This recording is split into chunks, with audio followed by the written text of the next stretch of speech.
బా ఎయిరా ఆకలేసేస్తుంది, తొందరగా ఎయిరా బాబు, ఆకలేసేస్తుంది.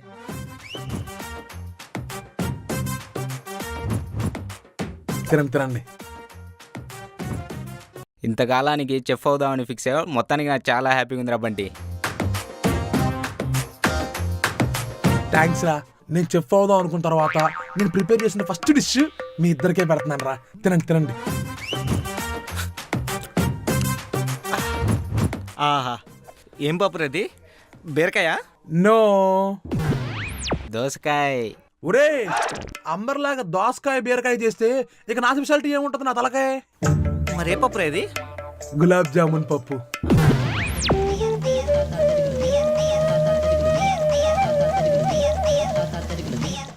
ఒరే తొందర తినండి రా, వేడి తగ్గిపోద్ది.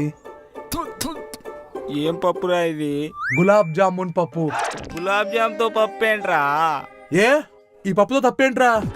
లంచ్ తర్వాత అలాగా స్వీట్ తింటారుగా, అదేదో లంచ్లోనే కలిపేసి సరిపోద్దని ఇలా ప్రిపేర్ చేశాను అనమాట. చిచి నీ అబ్బా, నీ వల్ల మొత్తం నోరు చెడిపోయింది. అయితే వద్దురా, ఇదిగోండి ఇది వేసుకోండి, కాఫీ రసం. కాఫీ రసం ఏంట్రా? ఏమీ లేదురా, రసంలో కాఫీ పొడి, చక్కెర, లైట్ గా పాలు వేసుకొని మరగబెట్టా. అది చింతపండు గుజ్జుతో కలిసి పొటాటో ముక్కలు, ఆనియన్ ముక్కల్లో కాలి అక్కడక్కడ కరివేపాకు తగులుతూ ఉంటే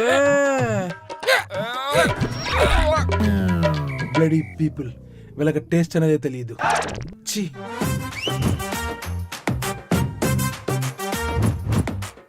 ఈ రోజు వంట ఏం చేయమంటావు? రోజు ఆ మ్యాగీ తిని తిని బోర్ కొడుతుంది. ఇవాళ కొత్తగా ట్రై చేయవా? తందూరి మ్యాగీ చేయనా? కొత్తగా ట్రై చేయమంటే కొత్త వంట ట్రై చేయమని, మ్యాగీలో కొత్త రకం చేయమని కాదు. పోనీ ఓట్స్ తింటావా? ఓట్సా? ఓట్స్లో చేయడానికి ఏముంది, పాలలో నానబెట్టి ఫ్రూట్స్ వేసి ఇవ్వటమేగా. పోనీ ఫ్రూట్ సలాడు? ఫ్రూట్ సలాడా? ఉన్న 4 ఫ్రూట్స్ని కట్ చేసి డిన్నర్ అని చెప్పి తప్పించుకుందాం అనుకుంటున్నావు కదా. సరే పోనీలే, మొన్న ఉప్మా చేసావుగా, అజ్జయ్. ఉప్మానా? ఉప్మా నేను ఇప్పుడు చేశాను. ఓ అదా, అది ఉప్మా కాదు. అన్నం ఎక్కువ ఉడికించేటప్పటికి అది ఉప్మా అయిపోయింది. ఇంట్లో వాళ్ళు చెప్పినట్టు ఏ అరేంజ్ మ్యారేజ్ చేసుకున్నా బాగుండేది. రోజు 3 పూట్ల కడుపు నిండా తినేవాడిని. ప్రేమించి పెళ్లి చేసుకున్నా చూడు, నా బతుకు మొత్తం మ్యాగీతోనే సరిపోతుంది. సర్లే, ఇందాక తందూరి మ్యాగీ చేస్తా అన్నావుగా, అది చెయ్యి. దాంతో పాటు టీ కూడా పెట్టు. టీయా? టీ పెడతా గానీ టీ బ్యాగ్స్ లేవు. టీ బ్యాగ్స్ లేకపోతే టీ పెట్టడం కూడా రాని దాన్ని చేసుకున్నా చూడు. నేను 12 నెలలు కష్టపడితే 12 లక్షలు సంపాదిస్తున్నా. అలా 30% గవర్నమెంట్కి ఇస్తున్నా అంటే సంవత్సరంలో 4 నెలలు నేను గవర్నమెంట్ కోసం పని చేస్తున్నా. అది నా బాధ.